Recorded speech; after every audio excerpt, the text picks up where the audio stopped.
Sud Radio Berkov dans tous ses états. Le face-à-face. Vous êtes l'auteur de Blouse blanche, colère noire aux éditions Max Milo et membre de l'Académie nationale de chirurgie. Bonjour Bernard Cron.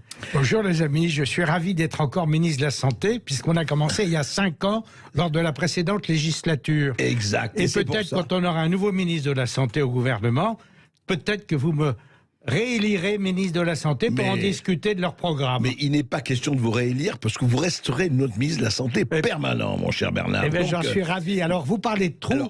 Parlons du trou de la sécurité sociale. 130 milliards cantonnés à la CADES, plus 30 milliards avec la Covid. Le trou de l'hôpital, 30 milliards avec une progression des dépenses de 4% par an, alors que l'ONDAM fixé par les dépenses de santé pour cette année est 2,3. Donc le trou va continuer de se creuser. Mais parlons, si vous voulez bien, des élections. Et je rappelle, abstention, piège à con. Parce que on va probablement être à la croisée des chemins lors de ces élections. Et je voudrais simplement, pour ne pas donner de consigne de bas, comparer les programmes santé des deux finalistes. Oui. Schématiquement, on pourrait déjà dire que le programme santé d'Emmanuel Macron est connu avec Ma Santé 2022 et le Ségur de la santé. Il avait un défaut, ce programme, c'est qu'il injectait de l'argent, 19 milliards pour l'hôpital, mais injection à fond perdu, parce que ça arrosait l'ensemble des salariés de l'hôpital. Or, l'hôpital a 32% de technico-administratifs, et sans changer de système, ça sera de l'argent à fond perdu. C'est pas ça qui redressera. Oui, vous avez d'ailleurs l'hôpital. suffisamment parlé ici même, Bernard Cron et ailleurs, des problèmes de l'autorité régionale de santé et du poids de l'administration dans la santé publique. Alors, le poids de l'administration est tentaculaire. C'est un des éléments que j'ai piqué dans le programme de Marine Le Pen qui veut envisager de supprimer les ARS. Il y a trop d'administration, trop d'agences de santé, et l'organisation territoriale actuelle de la santé coûte très cher et paralyse les soins. Je ne reviendrai pas sur la pantalonnade des masques, de la chloroquine, des traitements précoces. Restez chez vous, prenez du Doliprane, n'appelez pas votre médecin. Je voulais quand même le rappeler. Alors, qu'est-ce qu'il y a dans ces programmes? Eh bien, je crois, André, qu'on arrive à la fin d'un cycle. Car les 4 dernières lois santé n'ont fait qu'aggraver le système. Et à force de replâtrer le système, il faut prendre conscience que donner un accès aux soins à tous, avec un reste à charge presque faible ou nul, sans liste d'attente, est devenu impossible dans le monde actuel, ce d'autant qu'on va avoir la crise économique de la guerre de l'Ukraine et des mesures économiques expliquées par Charles Gave qui montrent qu'on est à la veille d'une période inflationniste et déficitaire.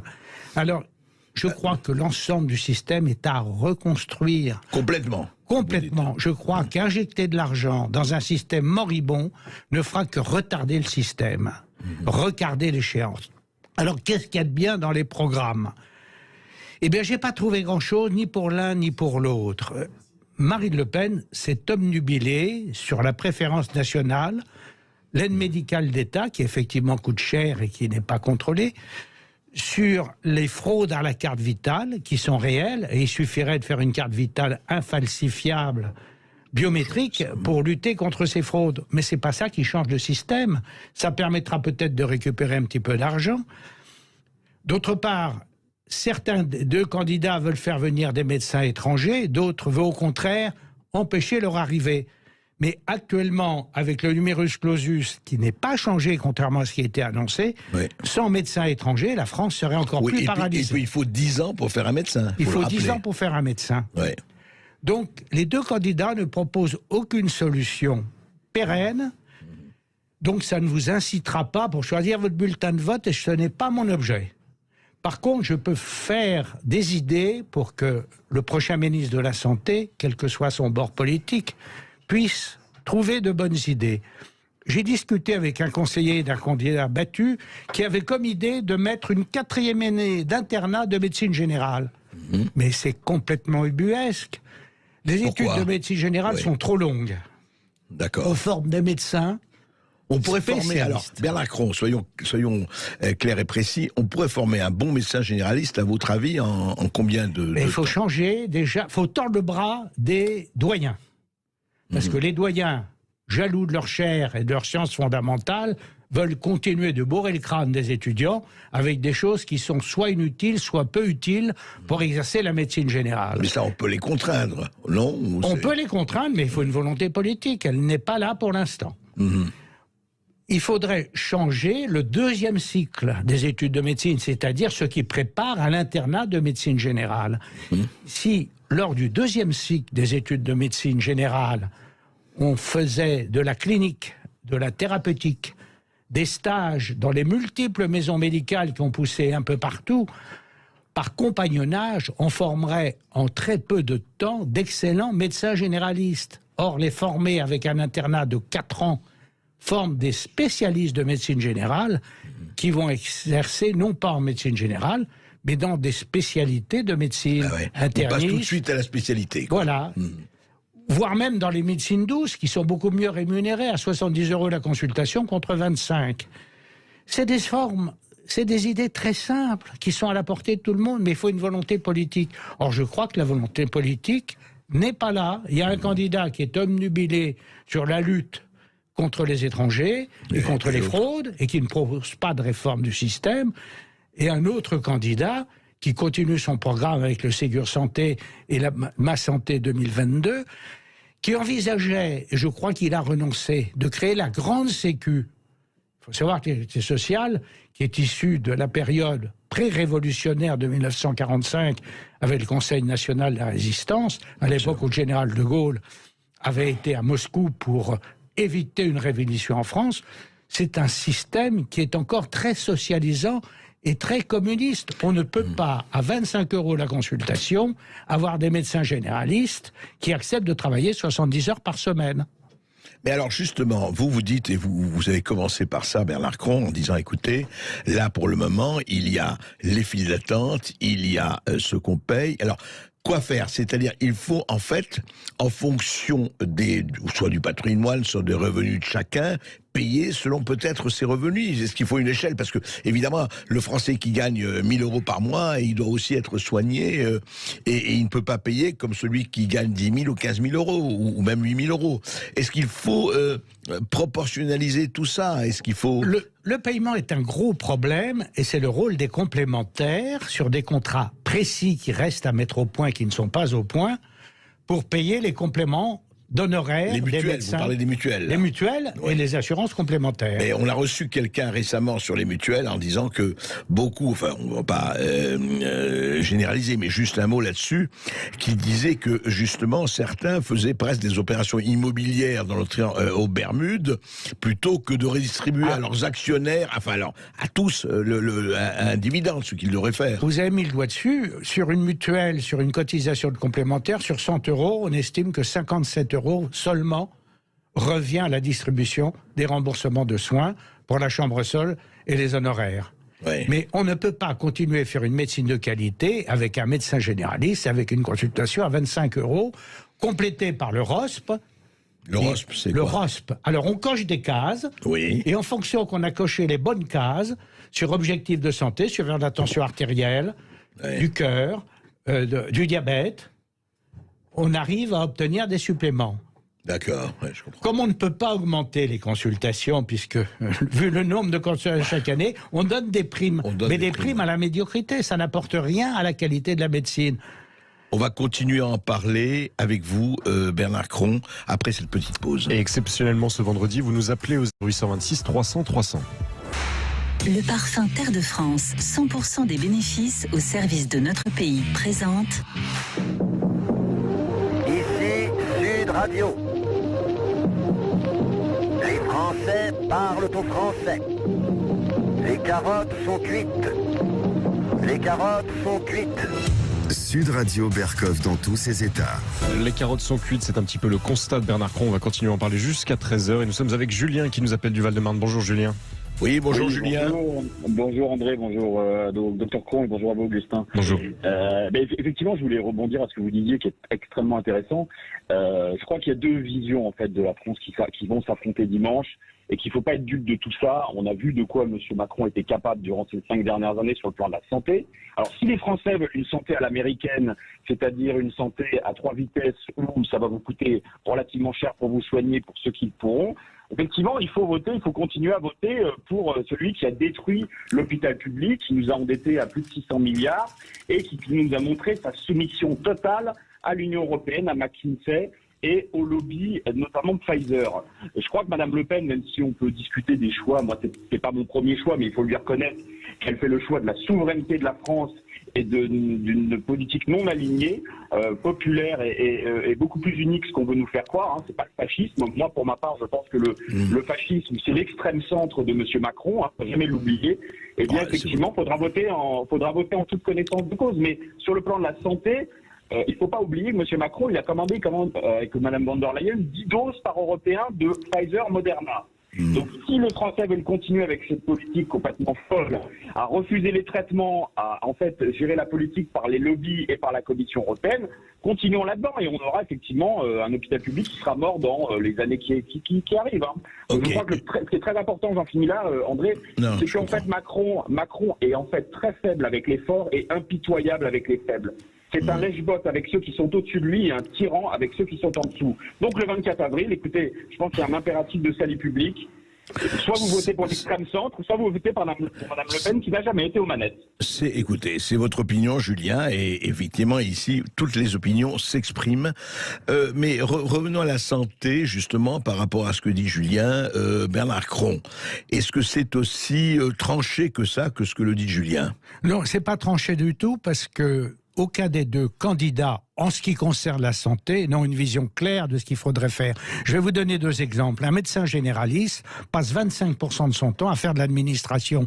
On veut leur mettre des assistants médicaux, il faudra savoir comment on les paye, même s'il y a une prime, il suffirait de simplifier l'administration. Il n'y a aucune raison qu'un médecin généraliste passe 25% de son temps en administratif. Le même problème se trouve à l'hôpital, où avec les différentes fonctions, soins, enseignement, recherche, s'ajoute le temps administratif, et un médecin hospitalier a moins de 50% de son temps disponible pour soigner les gens. Donc le problème vient du fond des âges. On a depuis la fin des années Mitterrand et avec les ordonnances Juppé cassé un système que le général de Gaulle avait créé avec la Libération et avec le plein temps hospitalier. Mais le plein temps hospitalier connaissait dans son sein le ver dans le fruit, car le plein temps hospitalier est possible que si on n'a pas trop de fonctions. Et il faudrait donc revoir complètement les carrières hospitalières en recréant des mono-appartenants qui soient capables de faire que du soin. C'est ça. Et les internes, avoir de vrais internes. Et des vrais administrateurs et de vrais internes. Et de chacun vrais son internes. boulot, chacun son métier. Chacun son métier. Or, les internes actuellement ne sont pas des internes, dans la mesure où on ne les prépare pas à leurs fonctions. En chirurgie, il n'y a pas d'école de chirurgie pour pouvoir apprendre sur un simulateur ou sur un animal la chirurgie cœlioscopique. Tout le système doit être reconstruit. Alors que s'agisse de nouvelles carottes, parce que les carottes sont cuites, je ne vois pas aucun des 2 candidats capable de redresser ce système. Donc le système va exploser. Je pense que le système va mourir et exploser. Je me demande même si c'est pas l'arrière-pensée politique de laisser mourir un système dans lequel qui est devenu un fourre-tout, où on rembourse tout et n'importe quoi, où les honoraires sont trop bas pour les médecins généralistes, 25 €, où le salaire d'une infirmière, moins de 2000 €, une sage-femme commence à 1800 €. Je ne vois pas comment la mairesse de Paris n'a pas réservé des logements à tarif préférentiel pour pouvoir loger le personnel soignant de l'assistance publique. Et Marc qui nous appelle et qui a travaillé dans le milieu hospitalier. Bonjour Marc. Oui, bonjour Marc. Oui, bonjour M. Berkov, bonjour professeur Cron. Voilà, écoutez, moi je suis républicain. Ceci étant dit, je suis tout à fait d'accord avec l'auditeur précédent. J'ai appris là récemment, je suis retraité mais je suis encore des assistants chirurgicales, qu'en médecine avec M. Macron, les étudiants n'ont droit qu'à un seul examen. J'ai rencontré M. Philippe Juvin en cours des campagnes, il m'a dit que c'était un scandale. Bien sûr, il rétablirait 2 examens, il augmente le numerus clausus et il accentue ce qui existe peut-être un petit peu, d'après ce que j'ai compris, les passerelles pour les bac+3 santé infirmier kiné avec une reformation biologie ils rentrent en deuxième année, ils sont internes dans 5 ans. Et effectivement, moi j'ai vu des internes, j'ai soigné ma mère du Covid, elle avait 100 ans, elle en a 102 aujourd'hui. On traitait en mars 2020, bon, vous le savez très bien, monsieur le professeur Con. Mais j'ai vu les internes, un jour je l'ai amené à l'hôpital, ils sont sur leur ordinateur à taper les comptes rendus des examens, alors qu'ils pourraient avoir un dictaphone, rien que ça. Enfin, pour dire qu'avec monsieur Macron, on est en train de saquer la médecine, parce que les étudiants n'ont droit qu'à un seul examen. Est-ce que c'est vrai? Enfin, j'ai entendu ça de témoignages de parents qui avaient des enfants en médecine. Et qu'est-ce que vous pensez de l'idée d'augmenter le numerus clausus et de créer ces fameuses passerelles ou de les augmenter? Voilà. C'est une très bonne question, Marc, mais le numerus clausus, on ne parle pas du même numerus clausus. Le numerus clausus, en première année de médecine, a été augmenté, il est passé à 10 000. Mais comme 20% des étudiants vont arrêter leurs études, on n'aura que 8 000 internes à la sortie. C'est le numerus clausus de sortie qu'il faut changer. Actuellement, par exemple, en réanimation, on a augmenté de 4 places les postes d'internes. Or, un tiers des réanimateurs vont partir à la retraite dans les 10 ans. C'est à la sortie qu'il faut augmenter. Et pour augmenter à la sortie, il faut revoir l'internat. J'ai discuté 1h30 avec Philippe Juvin, que vous citez. Je crois que malheureusement, vu ses multiples fonctions, il n'a pas compris le problème, puisqu'il proposait même une 4e année d'internat de médecine générale pour envoyer les internes dans les régions sous-développées. Eh bien, un internat, c'est une formation. On appelle maintenant les internes des docteurs juniors. C'est parfaitement insultant. Moi, quand j'étais interne, j'étais respecté par le patron, j'étais respecté par le directeur, et je pouvais prendre rendez-vous directement en tant qu'économe de ma salle de garde avec le directeur pour avoir une cuisinière. On était logé à l'hôpital. Et c'est plus possible aujourd'hui? Ah bon, on a fermé les salles de garde et les internes sont de moins en moins logés. Et puis par ailleurs, ils ne sont pas préparés à leur fonction puisque la sélection se fait à la fin de la première année. Après, ça n'est plus qu'un examen classant. C'est-à-dire que si on peut être dernier avec un 0, on peut choisir une spécialité médicale. Ah ouais, c'est fou. Ça. Il nous reste 1 minute. Oyana, qui nous appelle de Saint-Jean-Pied-de-Port. Bonjour Oyana. Oyana, rapidement, mais je suis sûr que vous serez très efficace. Bonjour Oyana. Bon, voilà. En fait, moi, je voulais juste, parce que je n'ai pas eu suffisamment d'infos, parler de ce fameux passeport vert qui va être mis en place pour circuler en Europe et qui va contenir des infos de santé personnelle et comment c'est possible. Voilà. Et à quoi il va servir vraiment. Oui, enfin, il s'agit de... Enfin, c'est un projet qui, paraît-il, dans les cartons de l'Union européenne, c'est d'avoir un passeport de santé européen ou un espèce de QR code et de passeport pour circuler dans tous les pays de l'Union européenne. Je ne sais pas si vous avez un... Oui, c'est un projet qui existe. Oui. J'en ai parlé d'ailleurs dans Blouse blanche, colère noire à propos du chapitre sur les vaccinations et ce qu'on attendait de la vaccination. J'ai terminé d'écrire ce livre au début de la pandémie et donc je racontais que les vaccins, il faut savoir que les vaccins, ne protègent, semble-t-il, que contre les formes graves et encore pas toujours. Ils ne permettent pas de ne pas attraper la maladie et surtout, je voudrais parler du scandale des 15 000 personnes soignants suspendues alors qu'un vacciné... Suspendu sans paiement, sans rien, sans indemnité, sans rien. Il est urgent de les remettre au travail, car ils peuvent prendre des précautions avec un masque et en se lavant les mains. Le vaccin ne protège pas contre la transmission.